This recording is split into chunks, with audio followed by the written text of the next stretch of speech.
You spent 10 years building a business from nothing. 80-hour weeks. Sacrificed relationships. Lived with constant uncertainty. Then you sold it for $8 million. Your life's work, converted to cash in a wire transfer.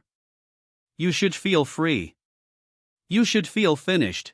Instead, within 3 years, you're depressed, directionless, and spending money at a rate that terrifies your accountant. This is not a rare story. Today we go inside it. The data on founder financial outcomes after exits is sobering. A significant percentage face serious financial difficulties within 5 to 7 years. The reasons are consistent: lifestyle inflation, failed investments, new money-losing ventures, and high-risk financial behavior that once made them successful entrepreneurs. The skills that build businesses actively work against the behaviors that preserve wealth. They are not the same skill set. And nobody warns you about this. For most founders, the business is not just a job. It's an identity. Who are you? You're the person who built that company. What structures your days? The demands of running an organization. When the sale closes, all of this disappears simultaneously. The wire transfer arrives, and with it a void that no amount of money can fill. Research documents near universal post-exit depression among founders, often arriving within weeks of what should have been the happiest moment of their professional lives. Successful entrepreneurs have a demonstrably different relationship with risk.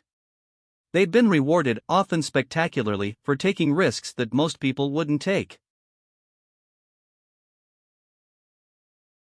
This risk brain is extraordinarily well suited for building companies.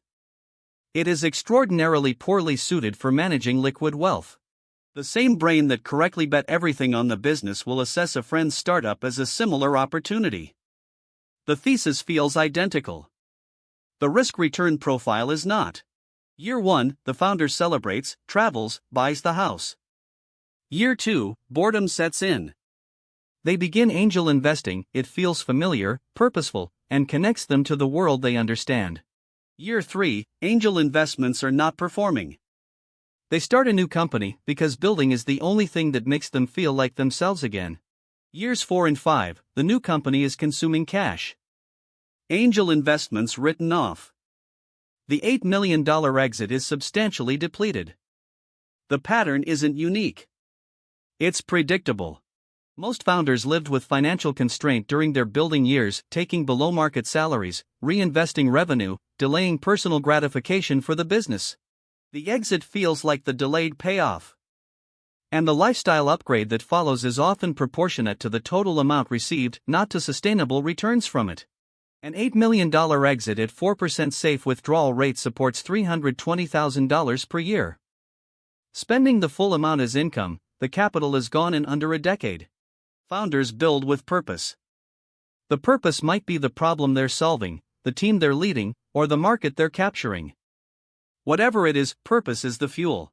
Without purpose, the entrepreneur doesn't just become less financially motivated.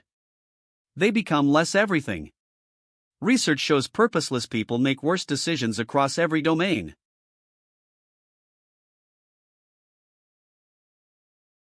The post-exit purpose vacuum is not just a lifestyle problem. It's a decision-making impairment that affects every financial choice during the period it persists, and it can persist for years. Founders built their companies largely by trusting their own judgment. That self-reliance is a genuine asset in entrepreneurship. In wealth management, it's a liability. The financial services industry is populated with advisors whose incentives are misaligned with client outcomes, commission-based salespeople presenting themselves as advisors. A founder approaching wealth management with entrepreneurial confidence and inadequate financial expertise is a highly attractive target. Many exit proceeds flow through this ecosystem on their way to disappearing. The founders who preserve exit proceeds take a mandatory gap period, minimum 6 months, before making any significant financial decisions. No investing.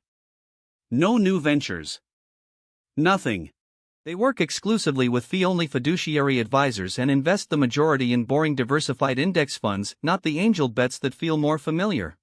And critically, they cultivate a post-exit identity before the sale closes, knowing what they'll do next so the purpose vacuum never fully forms. The most common financial destroyer for post-exit founders is the next venture. Building again feels like returning to self, purpose, structure, familiar neurochemistry. The trap isn't starting another company. The trap is funding it primarily from exit proceeds rather than from appropriate startup financing. Exit proceeds should be invested as personal wealth. New ventures should be capitalized from venture capital or angel investors, not from the founder's only financial security. A surprisingly common contributor to post-exit difficulties is inadequate tax planning. Federal plus state capital gains taxes can total 30% or more in high-tax states.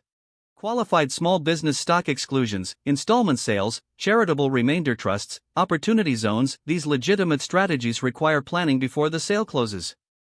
Not after. Tax planning is not the most exciting aspect of exit planning. On an $8 million exit, proper planning can save $500,000 to $1 million. That makes it the most financially significant. The entrepreneur post-exit story carries a lesson for every significant financial transition. Any major change in financial circumstances requires planning across 3 dimensions simultaneously. The financial dimension, what to do with the money. The psychological dimension, who you are now. The social dimension, how relationships change. Most plans address only the first. It's almost always the unaddressed psychological and social dimensions that destroy the financial outcome. Not the financial plan itself. You don't need a business exit to apply these lessons. Every career milestone that changes your financial circumstances is a miniature business exit. The lifestyle ratchet. The requests from people around you. The temptation to invest in things you don't understand. The identity questions that come with changed financial circumstances. Plan all 3 dimensions of every significant financial transition and you'll navigate them better than most. The entrepreneur's story is extreme. The pattern is yours too. Entrepreneurs go broke after selling their businesses not because they're financially incompetent. The skills that build businesses, risk tolerance, self-reliance, bias toward action, are the opposite of the skills that preserve wealth.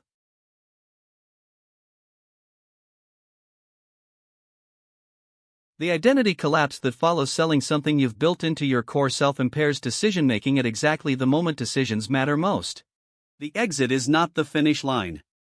It's a starting line for a completely different race, one that requires completely different skills.